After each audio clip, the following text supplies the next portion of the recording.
رضوان اللہ تعالیٰ علیہ مجمعین نے حضرت بلال رضی اللہ عنہ سے پوچھا، کیا بات ہے آج تو عید کا دن ہے نہیں اور اتنی بڑی خوشیاں آپ کی نظر آ رہی ہے؟ بڑا معقول جواب دیا حضرت بلال رضی اللہ عنہ نے کہ میرا آج جو جھومنے کا موقع ہے وہ اس وجہ سے ہے، مجھے آج ناز ہو رہا ہے اور خوشی ہو رہی اس بات پر کہ اللہ رب العالمین نے ہدایت اپنے ہاتھ میں رکھی ہے۔ کسی انسان کے ہاتھ میں اللہ نے ہدایت نہیں رکھی۔ اگر اللہ تعالیٰ ہدایت انسانوں کے ہاتھ میں رکھتا تو حبشہ سے مجھ جیسے کالے کلوٹے بلال کو کون ہدایت دیتا؟ یہ اللہ کی مہربانی ہے کہ اللہ نے مجھ جیسے کالے کلوٹے اور دور دراز کے انسان کو یہاں رسول اللہ صلی اللہ علیہ وسلم کے قدموں میں بلایا اور مجھے ایمان کی دولت عطا فرمائی۔ بظاہر آپ سوچ رہے ہوں گے کہ میں کیا بولنا چاہ رہا ہوں، ذرا توجہ فرمائیں، جو دھیان سے سنیں۔ یہ ہمارے جتنے حفاظ اکرام کی ٹیم مولانا افسر صاحب نے یہاں بلائی، اور بہت سارے ہمارے یہ علماء اسٹیج پہ بھی جلوہ افروز ہے، اور اکثر ہم لوگ دیہاتوں کے رہنے والے، یہ اللہ کی مہربانی پر ہم بھی آج سب ناز کر رہے ہیں کہ یقیناً مالک آپ ہی کی مہربانی ہے کہ آپ کا نظر انتخاب یہ ہے۔ آپ نے ہدایت پہلے تو اپنے ہاتھ میں اپنے قبضے میں رکھی ہے، ورنہ ہم جیسے دیہاتیوں کو کون پوچھتا تھا؟ ان کے ماں باپ جنگلوں میں کوئی کپاس چننے جا رہے ہیں، کوئی جو ہے کام کرنے جا رہے ہیں، ابا کھیتی باڑی کرنے جا رہے ہیں، کوئی جانتا بھی نہیں کہ کیا معاملہ ہے۔ آج فرشتے بھی یہ بچوں کی قسمتوں پر ناز کر رہے ہیں کہ ان کو اللہ تبارک و تعالیٰ نے ایسی دولتوں سے نوازا ہے کہ یہ دولت فرشتوں کے پاس بھی نہیں ہے۔ آپ سمجھیں، فیض الباری کی ایک روایت میں ہے کہ فرشتوں کو قرآن مجید پڑھنے نہیں آتا ہے سوائے حضرت جبرائیل علیہ السلام کے۔ جب کوئی قرآن مجید تلاوت کرتا ہے، مثلا سورہ فاتحہ، تو فرشتے اس کے ہونٹوں کو چومتے ہیں کہ کتنا بابرکت یہ چہرہ ہے اور منہ ہے جو اللہ کے پاک کلام کو پڑھ رہا ہے۔ یہ وہ خوش قسمت جماعت ہے جو یہاں پر الحمدللہ تیار کی گئی۔ ماضی میں حضرت رفیق محترم مولانا رمضان صاحب رحمۃ اللہ علیہ، اللہ ان کے مرقد پر کروڑوں رحمتیں نازل فرمائیں، بڑی انہوں نے محنتیں کی۔ میں تقریباً 95 میں یہاں رینا پور میں تھا، جب یہاں جلدی سے کوئی ناظم بننے کے لیے تیار نہیں ہوتا تھا۔ ایسے ماحول میں حضرت مولانا رمضان صاحب نے اس باغ ڈور کو سنبھالا اور اس پورے علاقے کو اللہ تعالیٰ نے علم کی پیاس بجھانے کا ان کو ذریعہ بنایا۔ اس کے بعد یہ سلسلہ چلتا رہا اور بہترین ثمر آور درخت کی شکل میں الحمدللہ یہ ادارہ بنا، اور اب آپ دیکھ رہے ہیں تقریباً 150 حفاظ اکرام کی ایک ٹیم یہاں پر بیٹھی ہوئی ہے، اور پھر اس کے بعد یہ سلسلہ انشاءاللہ مستقبل میں بھی اللہ تعالیٰ چلاتے رہیں گے۔ میں جو بات عرض کر رہا تھا بھائیوں، کہ اگر یہ بات اللہ کے ہی قبضے میں صرف نہ ہوتی تو ظاہر ہے کہ لوگ یہی سمجھتے جو زیادہ چندے دیتے ہیں ایسے لوگوں کے بچوں کو تو پڑھایا جاتا، ہم جیسے دیہاتیوں کو کون پوچھتا تھا؟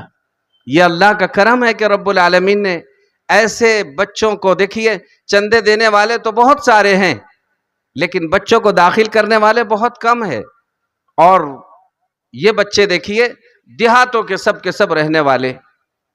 یہ اکابر علماء یہاں جتنے تشریف فرما ہے تقریباً یہ سب دیہاتوں کے رہنے والے، اکثر اس میں سے، اور اکثر آپ علماء اکرام کو دیکھیں گے بڑے بڑے ہمارے اکابرین بھی دیہاتوں کے رہنے والے گزرے ہیں، لیکن اللہ کی نظر انتخاب ہوتی ہے، اللہ جسے چاہتا ہے نوازتا ہے اور قبول فرماتا ہے بھائیوں۔ اس لیے ہم بھی اب ذرا ایک ایسی نگاہ سے دیکھیں کہ ہمارے گھر میں کم از کم ایک بچہ پورے خاندان میں عالم دین اور حافظ قرآن بنے۔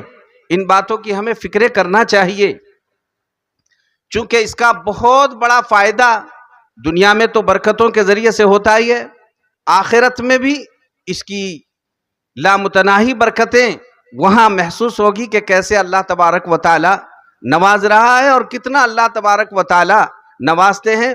ان باتوں کو حدیث پاک میں اللہ کے پیارے حبیب صلی اللہ تعالی علیہ وسلم نے ارشاد فرمایا کہ ایک بہت بڑا قبیلہ اور خاندان، ان میں کا ایک بچہ حافظ قرآن ہوگا میدان محشر میں، اور اللہ تبارک و تعالی اس بچے کو اس بات کا اختیار دیں گے کہ تیرے خاندان میں کہ تہجد گزار نہیں، صوم و صلات کے پابند نہیں، دعوت و تبلیغ میں ہر سال چلے لگانے والے نہیں، اور 4 مہینے لگانے والے ہی نہیں، اور بہت بڑے دعائیں مانگنے والے ہی نہیں، بلکہ ایسے افراد جن پر آج میدان محشر میں فیصلہ ہو چکا ہے کہ ان کو اب جہنم میں پھینک دیا جانے والا ہے، حافظ تجھے اختیار دیا جاتا ہے کہ ان میں سے جن کا چاہے تو ہاتھ پکڑ، اور تو ہاتھ پکڑ کر ان کو اپنے ہاتھوں سے جنت میں داخل کر لے۔ اللہ تبارک و تعالی ہر حافظ کو ایسے 10 افراد خاندان کو منتخب کر کے جنت میں پہنچانے کا موقع عنایت فرمانے والے ہیں۔ یہ بہت بڑی اہمیت کی بات ہے میرے بھائیوں۔ جن کے دل میں سچی تڑپ ہوتی ہے اللہ تعالیٰ ان کو بنا بھی دیتے ہیں، اور ان سے اللہ رب العالمین ایسے بڑے بڑے کام بھی لیتے ہیں۔ جس کے دل میں سچی تڑپ ہوتی ہے اللہ کیسے حافظ بناتے ہیں۔ ذرا دھیان سے توجہ سے سنیں، میں جو واقعہ نقل کرنے جا رہا ہوں، علماء دیوبند کا شاندار ماضی حضرت مولانا محمد میاں رحمت اللہ علیہ نے کی یہ کتاب ہے۔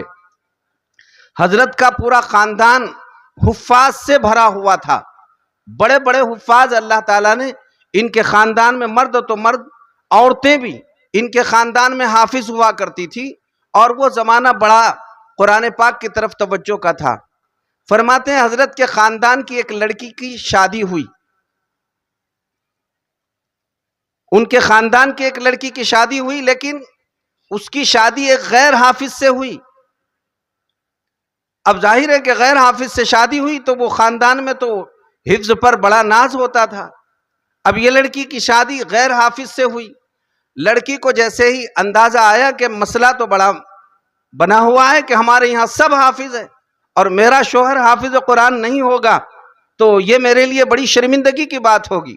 وہ دعائیں کرتی رہی، اللہ کے دربار میں تڑپتی رہی، مانگتی رہی، رشتہ ہونے سے لے کر شادی ہونے تک، لیکن بات بنی نہیں، اور بالآخر وہ دن آیا، اس کی شادی ہو گئی۔ شادی ہونے کے بعد اب رخصتی ہو گئی، یعنی گھر سے رخصتی ہو گئی۔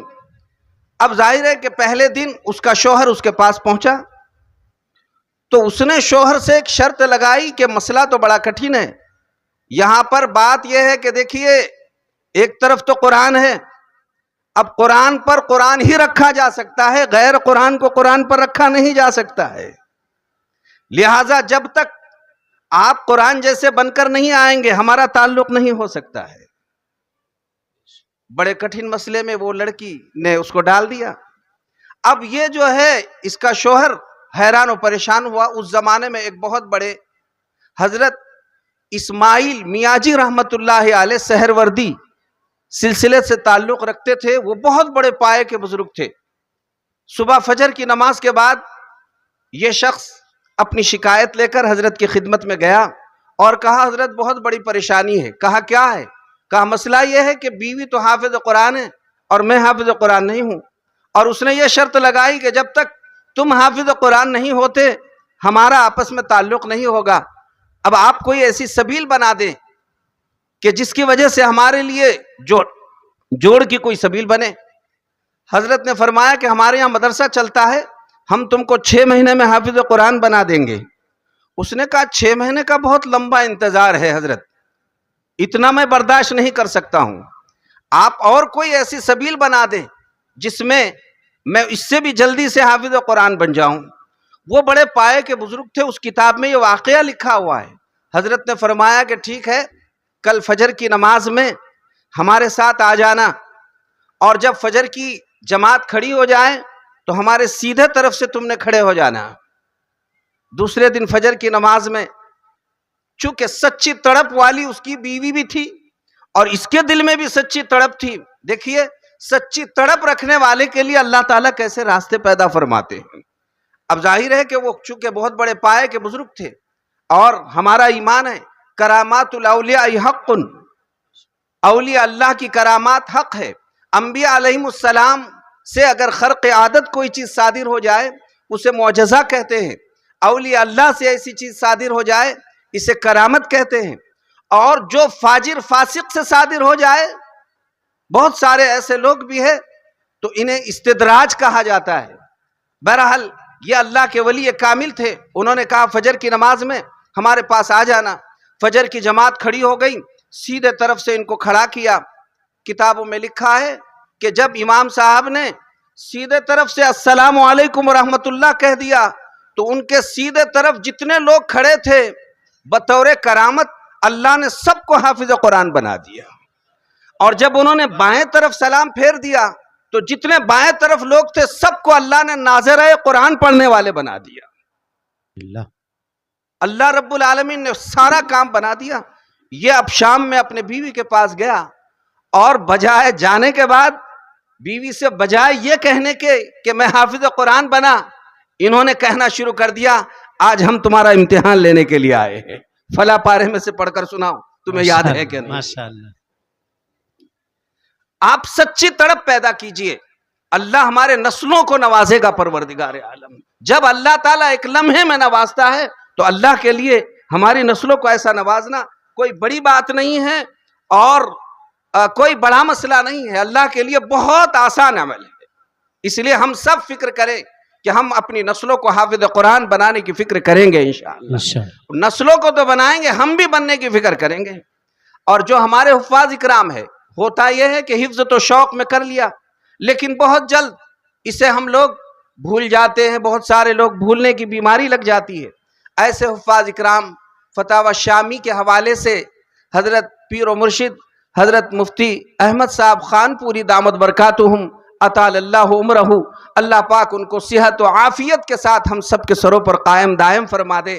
حضرت یہاں پر حضرت ناظم صاحب کے زمانے میں تشریف لائے تھے تو انہوں نے پپلا کی تشریح کرتے ہوئے کہی کہ مجھے بہت اچھے قصبے میں گاؤں میں یہاں پر لایا گیا ہے اور یہ اتنا اچھی جگہ ہے، یہ پپلا نہیں ہے، یہ اصل میں پی اور پلا ہے. خود بھی سیراب ہوتا ہے، دوسروں کو بھی سیراب کرنے والا ہے. ماشاءاللہ اللہ اس قابل. واقعی حضرت کے جملے، واقعی جس پر حضرت کی نظر پڑ جاتی ہے اللہ پاک اسے ہیرا بناتے ہیں. اس ادارے پر بھی حضرت کی نظر پڑی ہوئی ہے.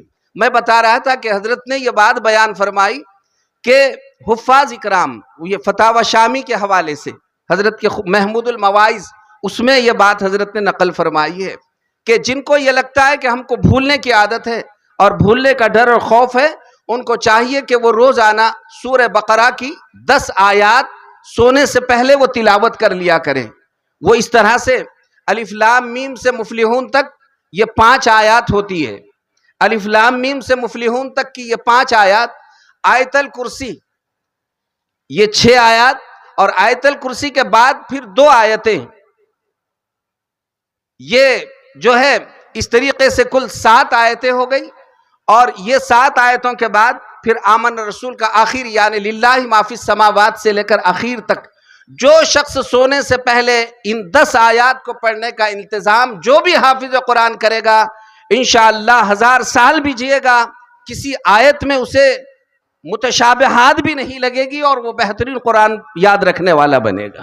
لہٰذا حفاظ اکرام اس پر بھی عمل کرنے کی فکر کریں. اللہ تعالیٰ اس ادارے کو خوب دن دگنی رات چوگنی ترقیات سے مالا مال فرمائے. میں بھی آپ کی خدمت میں یہ بات بھی عرض کروں گا بھائیوں، پیسوں کا چندہ دینے والے تو اب بہت ہو گئے، اللہ کا فضل ہے، لیکن ہمیں اپنے پیسوں سے زیادہ اپنے اولاد کا چندہ دینے کی ضرورت ہے. آپ یہ مدارس کے حق میں دعا بھی فرمائیں، اولادوں کو بھی ادھر زیادہ سے زیادہ متوجہ کرنے کی فکر فرمائیں. اور کچھ نہیں ہو سکتا ہے اپنے اپنے جگہوں پر تمام مدارس کے لیے، مکاتب قرآنیہ کے لیے، اہل علم کے لیے، دعوت کی مبارک محنت کے لیے، اور جتنے دینی تحریکات اور تنظیمات کام کر رہی ہے. حضرت مولانا منیر احمد صاحب کالینر رحمۃ اللہ علیہ فرمایا کرتے تھے ہر تنظیم اور تحریک میں عملاً ہر شخص حصہ نہیں لے سکتا ہے، لیکن دعاؤں کے ذریعے سے تمام تنظیمات اور تحریکات میں حصہ لے سکتے ہیں. لہٰذا ہم جہاں بھی رہے روزانہ بھائیوں اس طرح سے دعا مانگنے کا اہتمام کرنا چاہیے. آپ نے آ کر مدرسے میں چندہ نہیں دیا، لیکن آپ کی دعا اس سے بھی زیادہ اہمیت کا کام کرنے والی بن جاتی ہے. اللہ تعالی ہم سب کو بھرپور ان ساری ہدایات پر عمل پیرا ہونے کی توفیق عطا فرمائے، اس ادارے کو نظر لگنے سے اللہ تعالیٰ حفاظت فرمائے۔ بزرگوں نے جو یہاں قربانیاں دی ہے، اللہ تا قیامت ان کی قربانیوں کے فیض کو جاری ساری رکھنے کے اللہ تعالیٰ فیصلے فرمائے۔ وآخر دعوانا ان الحمد للہ رب حضرت مفتی صاحب دامت برکاتہ ہم ختم نبوت کی حفاظت کے امیر ہیں، ہم زندہ و بیدار ہیں مردہ